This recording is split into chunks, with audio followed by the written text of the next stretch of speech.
The phone call came 3 days before my PhD graduation. I was in my apartment, finalizing my speech, when my mother's name lit up my screen. "Mom!" I answered, hopeful despite everything. "Nathan, about Saturday," Patricia said, her voice flat. "I can't make it to your graduation." My stomach dropped. "What? You promised. I sent you the tickets months ago." She sighed like I was being dramatic. "Your brother's baseball tournament is the same day. It's the championship. That's actually important. Actually important." The words hit like a slap. "Mom, this is my doctorate.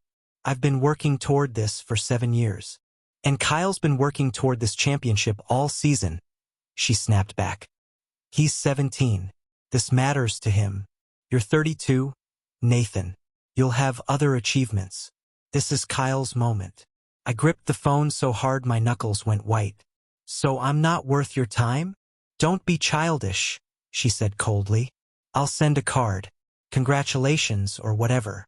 The line went dead. I sat there in silence, staring at my graduation gown hanging on the closet door. 7 years of research, countless sleepless nights, a dissertation that was already being cited by major journals. And my own mother couldn't be bothered to show up. My name is Nathan Pierce. I'm 32 years old, and I just earned my PhD in biomedical engineering from one of the top universities in the country. My research on prosthetic nerve integration was groundbreaking. I had job offers from 3 major hospitals and 2 tech companies. I should have felt on top of the world. Instead, I felt hollow. I looked around my small apartment. Textbooks lined every shelf. My desk was covered in research papers and equations scribbled on sticky notes. Photos of my father were scattered throughout, but none of my mother. I'd stopped displaying those years ago. My father, Thomas, died when I was 15. He was a mechanical engineer, brilliant and kind. He's the one who taught me to love science, to ask questions, to never stop learning. He would have been at my graduation in the front row, tears in his eyes. But he was gone. And my mother had chosen a high school baseball game over my doctoral graduation. I called my best friend, Marcus. "She's not coming." "Are you serious?" His voice filled with anger. "Nathan, this is your PhD graduation. What's her excuse this time?" "Kyle's baseball tournament." Marcus cursed under his breath. "She's unbelievable." "Yeah," I said quietly. "She really is." Patricia had remarried when I was 18, right before I left for college. Her new husband, Brian, was fine, polite but distant. Their son Kyle was born a year later, and from that moment, I became invisible. Every achievement I earned was met with lukewarm responses. "Dean's List? That's nice, honey. Full scholarship to graduate school? Good for you. Published in a major journal? I'm sure your father would be proud." But Kyle? Everything Kyle did was extraordinary. Made the baseball team? Celebration dinner. Got a B on a test? Post on social media about her brilliant son. Hit a home run? She'd call me specifically to tell me about it, as if I cared. The difference was obvious, painful, and consistent. I remember calling her after I successfully defended my dissertation proposal. It was the hardest thing I'd ever done academically.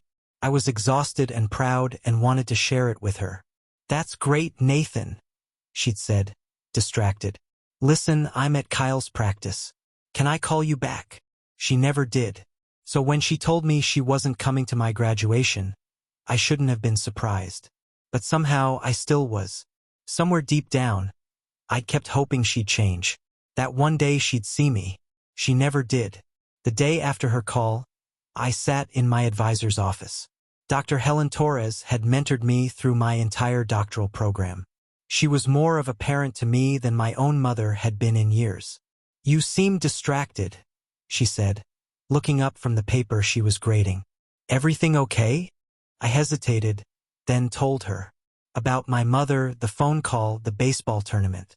Dr. Torres set down her pen and gave me her full attention. "Nathan, I'm so sorry. That's incredibly hurtful. I don't know why I expected different," I admitted. "Because you're her son," Dr. Torres said firmly. "And you deserve better. Your work here has been exceptional." You should be celebrated, not dismissed. She paused, thinking. Have you finalized the guest list for the private reception after the ceremony? I nodded. Small group. You, Marcus, a few colleagues from the lab. Your mother isn't the only person who can validate your achievements, Dr. Torres said gently. The people who actually showed up for you, those are your real family. Her words settled over me like a warm blanket. She was right. I'd spent so long chasing Patricia's approval that I'd forgotten about the people who actually cared. But still, the hurt remained. My own mother wouldn't even take one day to watch me walk across that stage. That night, I couldn't sleep. I kept thinking about all the moments she'd missed. My undergraduate graduation where I gave the valedictorian speech. The day I got accepted to graduate school. My first published paper. Every single milestone, she'd found a reason not to be fully present. I got out of bed and opened my laptop.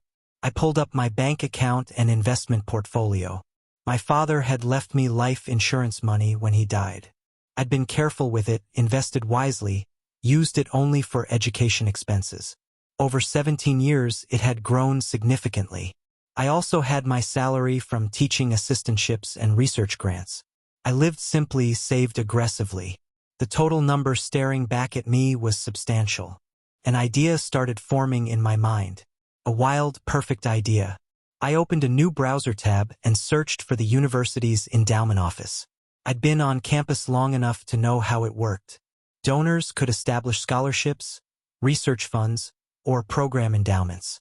They could name them whatever they wanted. My fingers hovered over the keyboard. This was crazy, but also it felt exactly right. I started typing an email to the endowment director. By the time the sun came up, I'd crafted a detailed proposal. And by noon the next day, I had a meeting scheduled. The endowment director, Mrs. Calloway, was a sharp woman in her 50s who managed millions in university donations. She reviewed my proposal with careful attention. This is generous, Nathan, she said. Very generous. You're proposing a full endowment for biomedical engineering students who've overcome significant family hardship. Yes, I confirmed. First-generation students, students from broken homes, anyone who didn't have family support but pushed through anyway. Full tuition, stipend for living expenses, research funds. She nodded slowly. And you want it announced at the graduation ceremony? During the doctoral hooding, yes. The chancellor usually mentions major gifts during that section. She does, Mrs. Calloway confirmed.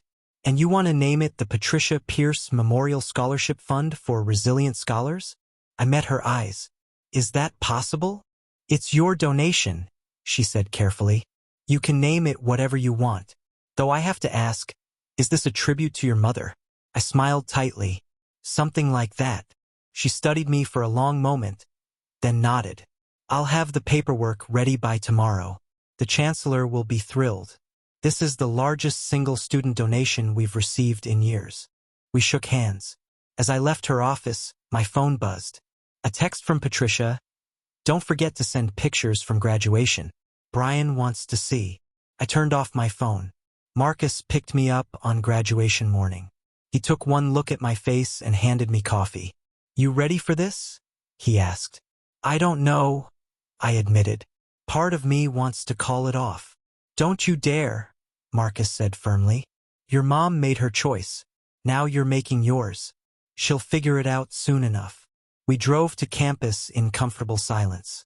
The auditorium was already filling up with families. Proud parents, crying grandparents, younger siblings fidgeting in their seats. I watched them all and felt that familiar emptiness. But then I saw Dr. Torres waving from the faculty section. Marcus's parents, who'd been like second parents to me, were already seated in the audience. My research team had shown up wearing matching shirts that said, Team Nathan. Even old professors I'd taken classes with years ago had come. Patricia wasn't here, but so many other people were. I put on my doctoral robes and joined the other graduates. There were 12 of us receiving PhDs today. We lined up backstage, nervous and excited. The ceremony was about to begin. The chancellor's voice boomed through the speakers, welcoming everyone. The processional music started. It was time. The ceremony felt surreal. I sat in the front row with the other doctoral candidates, barely hearing the speeches. My heart pounded steadily in my chest. The endowment announcement would come during the hooding ceremony, right after each of us received our degrees. The first few graduates were called. Engineering, psychology, literature. Each one walked across the stage to thunderous applause. Their families cheered and took pictures. When my name was called, I stood on shaking legs. Nathan Alexander Pierce, Doctor of Philosophy in Biomedical Engineering. I walked to the center of the stage. The Chancellor shook my hand while Dr. Torres placed the doctoral hood over my shoulders. The auditorium erupted in applause.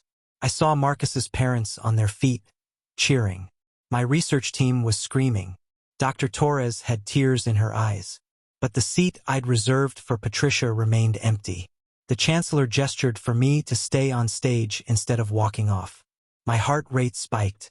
This was it. Before Dr. Pierce leaves the stage, the Chancellor began, her voice carrying through the speakers. I want to share something remarkable. The auditorium quieted. Everyone's attention focused forward. This was the moment everything would change. The Chancellor smiled at me, then addressed the audience. Dr. Pierce has done something extraordinary. Despite being a student himself until this very moment, he has established a full endowment in the amount of $250,000. Gasps rippled through the crowd. I kept my face neutral. This endowment will provide complete funding for biomedical engineering students who have overcome significant family hardship. Tuition, living expenses, research support, everything they need to succeed despite difficult circumstances. More applause. People were standing now. Dr. Pierce has named this endowment the Patricia Pierce Memorial Scholarship Fund for Resilient Scholars, in honor of his mother, Patricia Pierce, who is here with us today.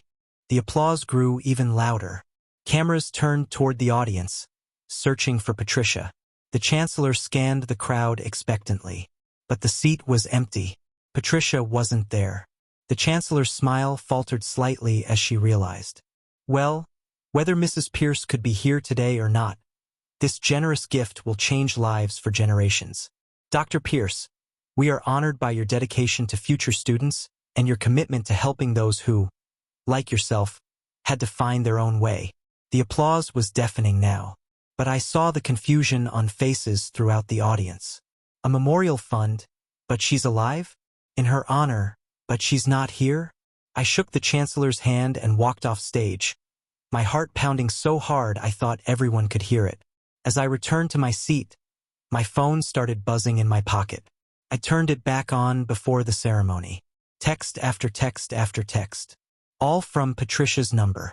What is this? Why would you name it that? People are calling me.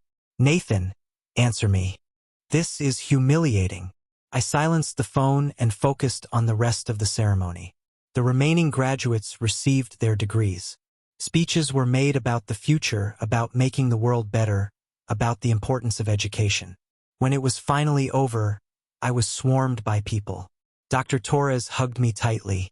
That was brilliant, she whispered. Marcus's parents were crying. Your father would be so proud, his mother said, squeezing my hand.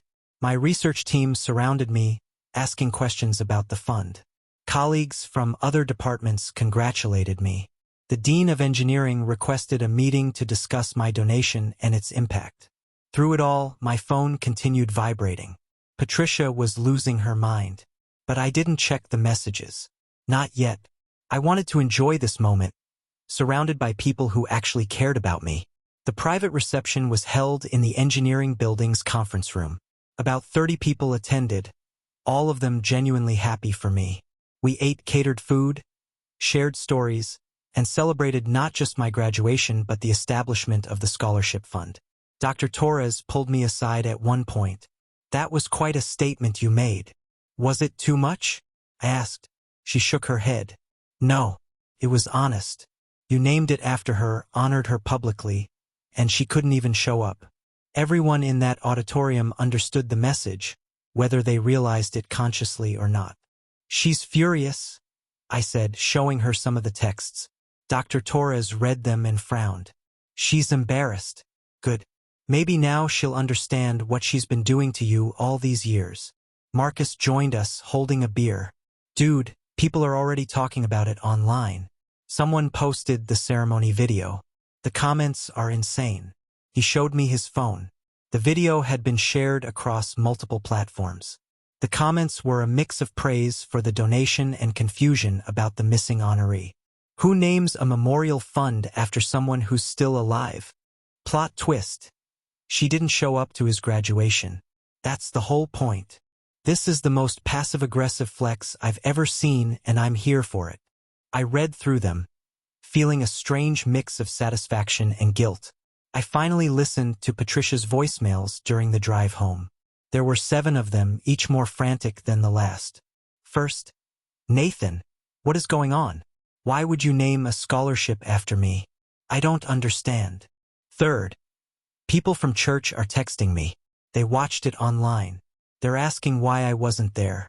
This is humiliating. Fifth, Brian's family is asking questions. Kyle heard about it from his friend's parents. You need to explain yourself. Seventh, Nathan, call me right now. This is unacceptable. You deliberately tried to embarrass me in front of the whole university. How dare you? Marcus glanced over. What's she saying? Everything except, I'm sorry I missed your graduation, I replied. My phone rang. Patricia again. This time I answered. Mom, what the hell were you thinking? She shouted immediately. A memorial fund? People think I'm dead. Everyone's calling me, asking why I wasn't at your graduation, asking if we're estranged. You did this on purpose. I did, I said calmly. Silence. She hadn't expected me to admit it. Why would you humiliate me like that? Her voice cracked. In front of everyone? You humiliated yourself, I said, by not showing up. That's not fair, Patricia protested. Kyle's tournament was important. So was my doctoral graduation, I shot back. But you decided one was worth your time and the other wasn't. So I made a decision too. I established a fund to help students whose families didn't support them. Students like me.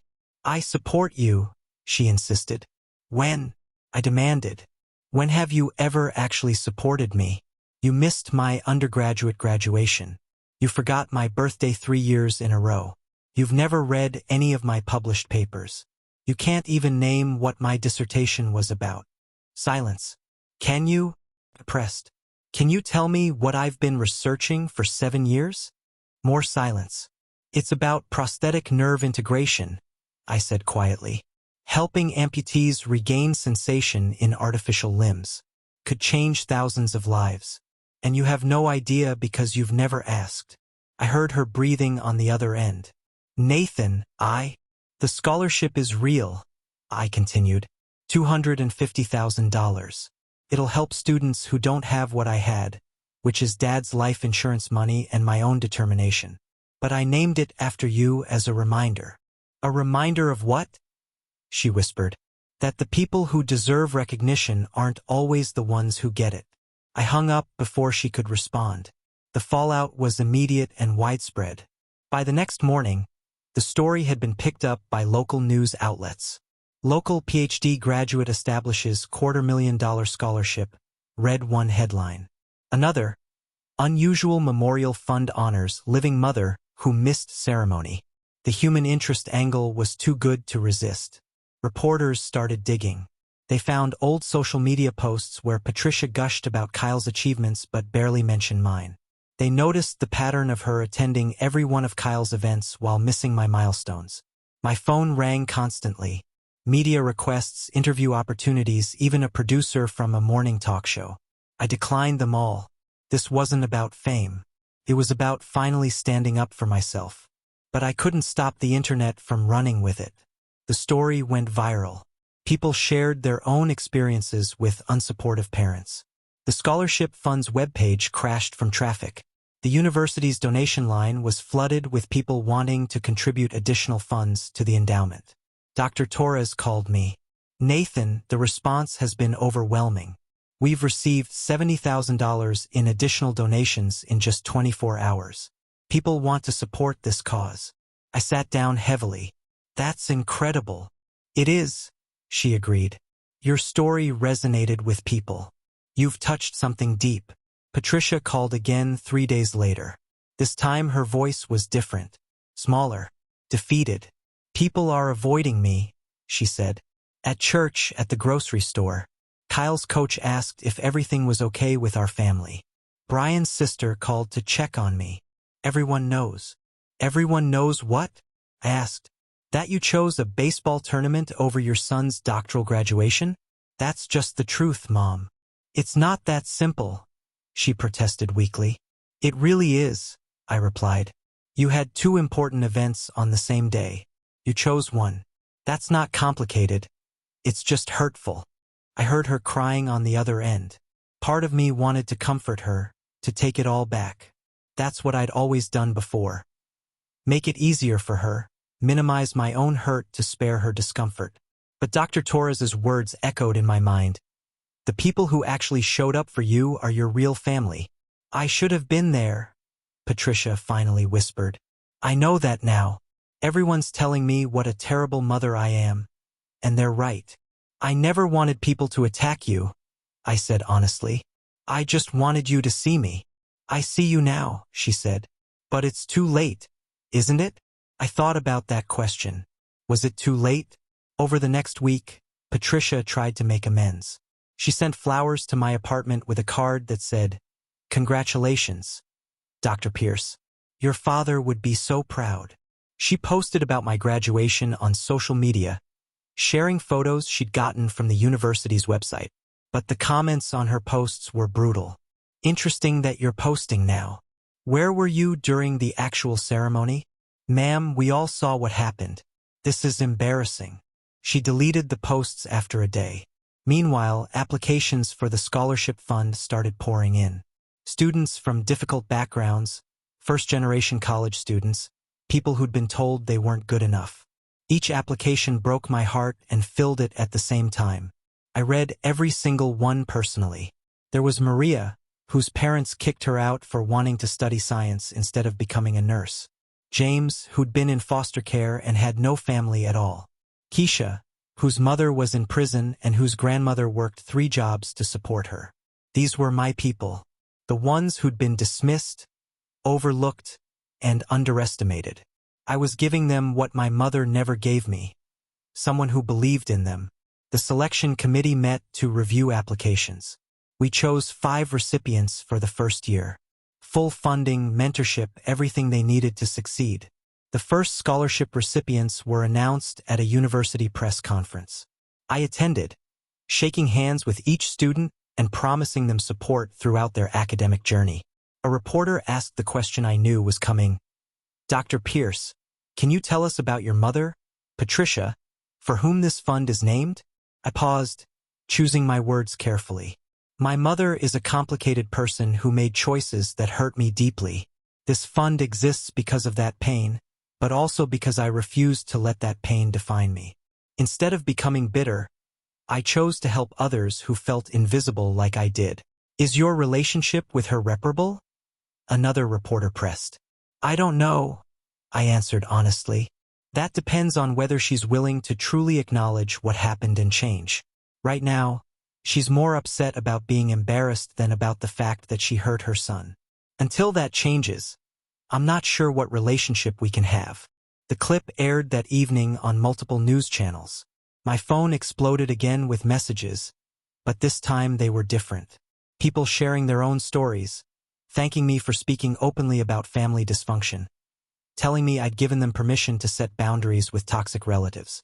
And one message from Patricia, can we please talk in person? I stared at that message for a long time before responding, okay, coffee tomorrow at 2 p.m. Downtown Cafe. Patricia arrived at the cafe early. I saw her through the window, sitting at a corner table, hands wrapped around a coffee cup. She looked smaller than I remembered, tired. I sat down across from her. For a moment, we just looked at each other. Thank you for coming, she said quietly. I nodded and ordered my own coffee. The silence stretched between us, heavy with years of hurt and disappointment. I've been thinking a lot, Patricia finally began. About your father, about you, about the choices I made. I need to tell you something, and I need you to listen. I waited. When your father died, I felt like I died too. He was my partner, my best friend, my whole world. And suddenly he was gone. And I was left with a teenage son who reminded me of him every single day. Her voice cracked. Every time I looked at you, I saw him. Your expressions, your mannerisms, your brilliant mind. It hurt so much. I felt my throat tighten but said nothing. When I met Brian and had Kyle, it felt like a fresh start. A chance to build something that didn't hurt to look at. And I let myself get wrapped up in that newness. I let myself forget that you were still there, still needing me. Tears ran down her face. I failed you, Nathan. Completely and utterly failed you. I sat with her words for a long moment. Part of me wanted to forgive her immediately, to make it all okay. But another part, the part that had been hurt for so long, wasn't ready. Why did you miss my graduation? I asked. The real reason. She looked down at her coffee. Because Kyle needed me, and you never seemed to. You were always so capable, so self-sufficient. You never asked for help or complained when I wasn't there. I told myself you didn't need me anymore. I always needed you, I said, my voice barely above a whisper. I just stopped asking because the rejection hurt too much. She flinched like I'd hit her. I know. I see that now. Watching that video of the ceremony, seeing that empty seat, hearing the chancellor announce a fund named after me while I wasn't even there. She broke down sobbing. Everyone could see what I'd done, what I'd been doing for years. You could have apologized privately, I pointed out. But you only called when people started judging you. You're right, she admitted. I was embarrassed first, sorry second. But Nathan, I am sorry. Truly, deeply sorry. Not because of what people think, but because I hurt you. My son, who accomplished something incredible. And I couldn't even show up. I studied her face, looking for sincerity. What do you want from me? A chance, she said. A chance to be better. To actually be your mother. I didn't answer right away. Instead, I pulled out my phone and showed her something. The applications for the scholarship fund. Read these, I said, handing her the device. She scrolled through them, reading story after story of students whose families had failed them. With each one, her expression grew more pained.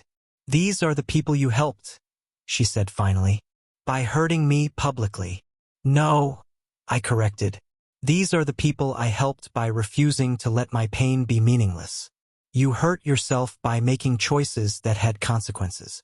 I just stopped hiding those consequences for you. She handed back my phone. You're right. You're absolutely right.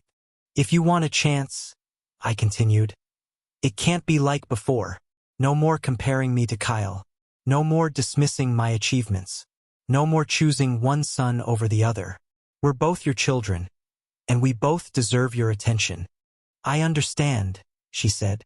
And you need to apologize to Dad, I added, at his grave, for forgetting that I'm his son too, and for letting your grief become an excuse to neglect me. She nodded, tears streaming down her face. I'll do it, whatever it takes.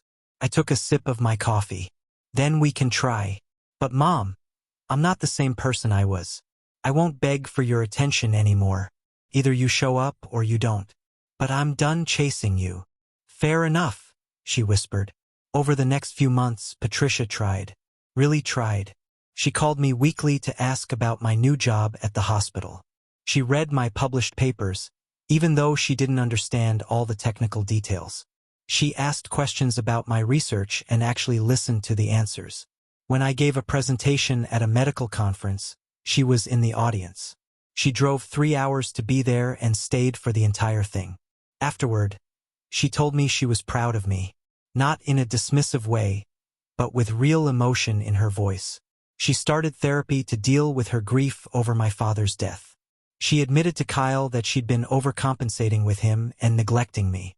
She worked on rebuilding our relationship slowly, one conversation at a time. It wasn't perfect. Old habits die hard. Sometimes she'd slip and talk endlessly about Kyle without asking about me. But now, when I pointed it out, she apologized and corrected herself. The scholarship fund continued to grow. Additional donations poured in, and the university expanded the program. By the end of the year, we had 10 recipients instead of 5. Students who might have given up were thriving because someone finally believed in them. Dr. Torres nominated me for a University Service Award. "You changed lives," she said. "Both the students you're helping and your own." She was right. I had changed my life by refusing to accept being invisible anymore. The first anniversary of my graduation arrived. The scholarship fund was hosting its first annual dinner to celebrate the recipients and their progress. All 5 original students would be there, along with the new cohort. I invited Patricia. "You don't have to come," I told her on the phone. "But I'd like you to be there." "I'll be there," she said immediately. "I promise."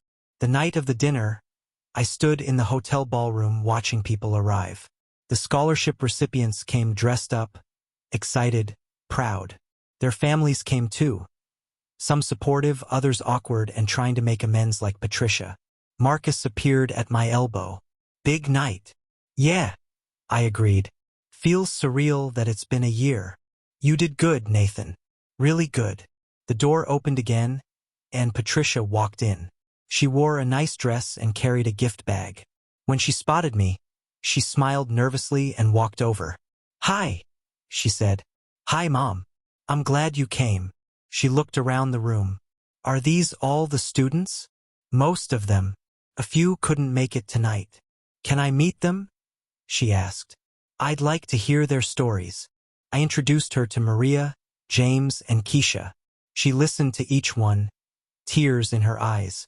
They thanked her for the fund, assuming she'd been part of establishing it.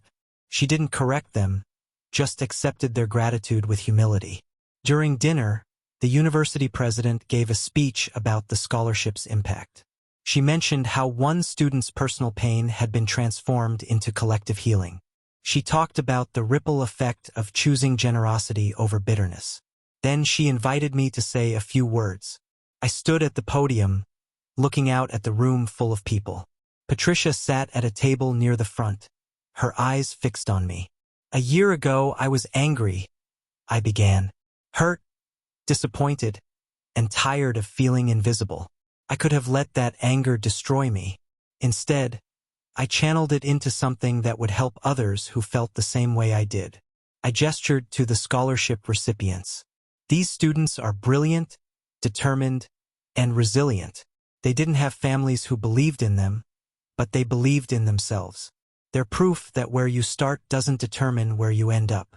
I paused, looking directly at Patricia. "This fund is named after my mother, Patricia Pierce. Not because she was perfect, but because she taught me an important lesson, that we can choose to break cycles instead of continuing them. We can choose to give others what we didn't receive ourselves." Patricia was crying openly now. "She's here tonight," I continued, "because she's trying to be better, and that matters. Change is possible, even when relationships seem broken beyond repair. But it requires honesty, accountability, and consistent effort from everyone involved." The room erupted in applause. Several scholarship recipients stood, then more people joined them. Soon everyone was on their feet. After the dinner, Patricia approached me with the gift bag she'd brought. "I have something for you," she said. Inside was a framed photograph of my father and me from when I was a kid. We were in his workshop, both wearing safety goggles, building something together. I remembered that day vividly. We'd been making a model bridge for my science fair project. "I found this in storage," Patricia said. "I'd hidden it away because it hurt to look at. But you deserve to have it.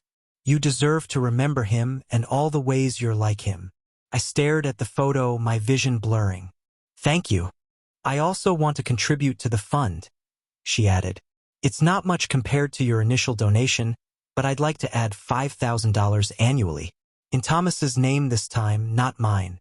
I looked up at her, surprised. "Mom, you don't have to." "I want to," she insisted. "I want to be part of this. Part of helping students the way your father would have wanted to help you." I hugged her then, really hugged her, for the first time in years. She held me tight and whispered, "I'm so proud of you. Your father would be too. For once, I believed her. 2 years after my graduation, the scholarship fund had grown beyond anything I'd imagined. 23 students were now receiving support. 3 of the original recipients had graduated and were pursuing advanced degrees or careers in biomedical engineering.